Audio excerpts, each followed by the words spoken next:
Welcome to Mega Talk, the new talk show in boxing.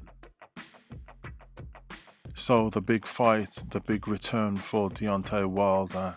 It's an interesting matchup. It's not one really what I would have thought at the start would have happened. To be honest, a couple of fights away, I wouldn't have thought that Robert Helenius, even though his track record isn't bad, would really have been a major force. Robert Helenius is 31 fights, which are those 20 knockouts. 3 losses, which are those are 2 knockouts. His last 2 fights, to be honest, are very, very interesting. They're against the same person in Adam Kownacki, who was a massive prospect going up. And it was a surprise loss when Adam Kownacki lost to Robert Helenius. That's going back March 2020. It was a surprising loss. He knocked him out in the 4th round. And the return match was supposed to have been Adam Kownacki getting his revenge. But it didn't happen. He knocked him out again. And that was last year, October, more or less a year to the day, when Deontay Wilder's going to fight him. So it's very, very interesting. Adam Kownacki has really come back up. He's lost to Gerald Washington, which is not a bad thing to lose to him. That was by a knockout. And Dillian Whyte, that wasn't one of Dillian Whyte's best nights, to be honest. I remember watching that fight. Dillian Whyte was going through a lot of things at that time, and it was a good fight. And the other one was Joanne Dahapa. Yeah, good fighter. So this one's going to be an interesting one. Robert Helenius is 6'6.5", 6'7" more or less.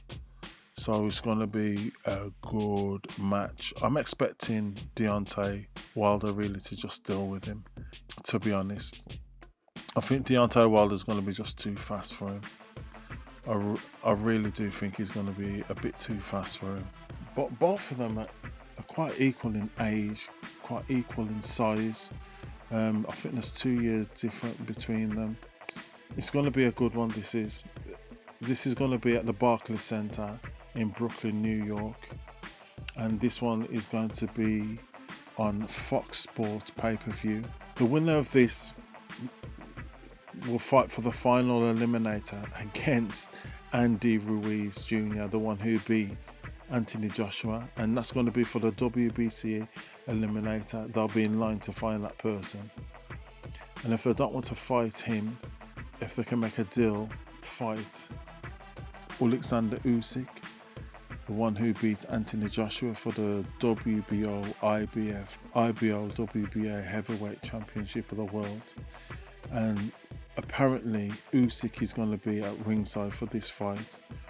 So it does look like there has been some kind of discussion already, with the possibility of him fighting Oleksandr Usyk if he's successful. So yes, we come to Deontay Wilder. Deontay Wilder, as we all know his track record, it's a fantastic track record.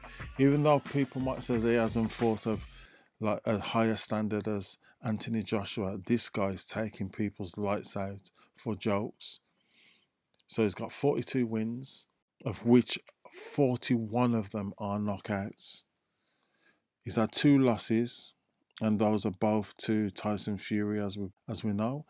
It could be argued that the first fight was a loss, but we ain't going to go down to that one. So yes, it's going to be a good one. I think if Deontay Wilder wins this fight, it will be an interesting fight if he fights Andy Ruiz, and it will be an interesting fight if he fights Usyk. Very interesting. How will he cope with these guys? Because these guys are fast. Andy Ruiz, ever since I've seen Andy Ruiz, I've always said, from when I seen him fight Joseph Parker all them years ago, his hands are so fast.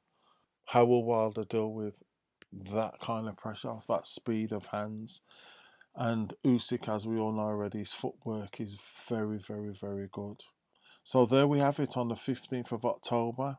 It's going to be an action-packed night. We have lots of fights going on that night. We've got Devin Haney, who's going to be fighting Kambosis on that night in Australia.